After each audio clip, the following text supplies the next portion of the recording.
কোথাও প্রভাত ফেরি, কোথাও নাম সংকীর্তন। স্বামীজির ১৬৩তম জন্মদিবসে উৎসব রাজ্য থেকে দেশের কোনায় কোনায়। ১৮৬৩-র ১২ই জানুয়ারি সিমলা স্ট্রিটে এই বাড়িতেই জন্মগ্রহণ করেন স্বামী বিবেকানন্দ।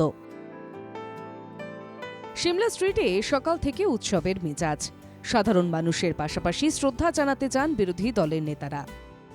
যারা গেরুয়াকে ঘৃণা করেন, যারা গেরুয়ার বিরুদ্ধে বলেন, যারা গেরুয়া রং দেখলেই জ্বলে ওঠেন,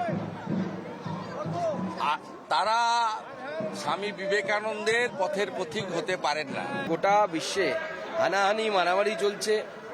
আমাদের পার্শ্ববর্তী দেশে ধর্মের নামে মন্দির দেবালয় ভাঙা হচ্ছে, বাড়িঘর ভাঙা হচ্ছে, মহিলাদের ইজ্জতের উপর হাত দেওয়া হচ্ছে।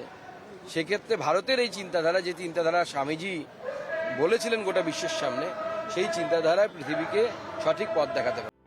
শাসক দলের পক্ষে যান শশী পাজা, সুদীপ বন্দ্যোপাধ্যায়। তিনি সেকুলারিজম নিয়েই বলেছেন, ধর্মনিরপেক্ষতার কথা বলেছেন, সব ধর্মের মধ্যে দিয়ে সেবার কথা বলেছেন, মানব সেবার কথা বলেছেন। সেখানে যারা মিছিল ইত্যাদি সাজিয়েছেন স্বামীজির জন্মদিনেতে, তাহলে দুটোর মধ্যে ফারাক কেন, বিস্তার ফারাক কেন? এখনো সংশোধন করার সময় আছে, তারা সংশোধন করবে। সুতরাং স্বামীজির প্রতি আমাদের আন্তরিক শ্রদ্ধা, গভীর শ্রদ্ধা আমাদের থাকবে। আমি বলবো বিবেকানন্দের আদর্শ এবং মতাদর্শ দেশবাসীর দলমত নির্বিশেষে গ্রহণ করুক এবং সংহতি, সম্প্রীতি এবং ঐক্যের বাতাবরণ ভারতবর্ষে এই মুহূর্তে প্রয়োজন। যুব দিবসে স্বামীজির ঘরে অনুষ্ঠানে যোগ দেন রাজ্যের ক্রীড়া ও যুব কল্যাণ মন্ত্রী অরূপ বিশ্বাস। স্বামীজি আমাদের হৃদয় এবং স্বামীজির আদর্শিত পথেই ভারতবর্ষকে এগিয়ে যেতে হবে। সর্বধর্মের পথ প্রদর্শক হচ্ছেন স্বামী বিবেকানন্দ। যারা ধর্মে ধর্মে হানাহানি করছেন, যারা মানুষে মানুষে দ্বন্দ্ব করছেন, ভেদাভেদ করছেন, দাঙ্গা করছেন, তাদের অন্তত স্বামীজির কাছ থেকেই শিক্ষাটা নেওয়া হবে। বালিগঞ্জ ফাঁড়ি পার্কে বেলুর মঠের রেপ্লিকার উদ্বোধন করেন ৬৮ নম্বর ওয়ার্ডের কাউন্সিলর সুদর্শনা মুখোপাধ্যায়। সারদা মা এবং বিবেকানন্দ, মা কালী তাদের অন্তরে রয়েছেন। তার কৃপা ছাড়া জগতে একটি পাতাও পড়ে না। আমরা তাদেরকেই উৎসর্গ করে আমরা কৃতজ্ঞ এবং কৃতার্থ। স্বামীজির জন্মদিনে তার বাসভবনে গিয়ে শ্রদ্ধা জানান তৃণমূলের সর্বভারতীয় সাধারণ সম্পাদক অভিষেক বন্দ্যোপাধ্যায়। স্বামী বিবেকানন্দকে নিয়ে এক্সে বার্তা দেন প্রধানমন্ত্রী নরেন্দ্র মোদী।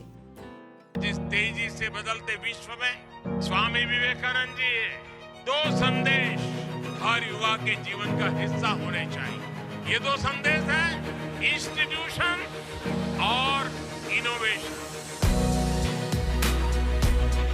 इंस्टीट्यूशन तब बनता है जब हम अपने विचार को विस्तार देते हैं, टीम स्पिरिट से काम करते हैं।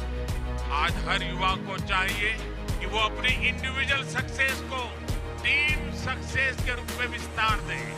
यही टीम स्पिरिट टीम इंडिया के रूप में विकसित भारत को आगे ले जाए।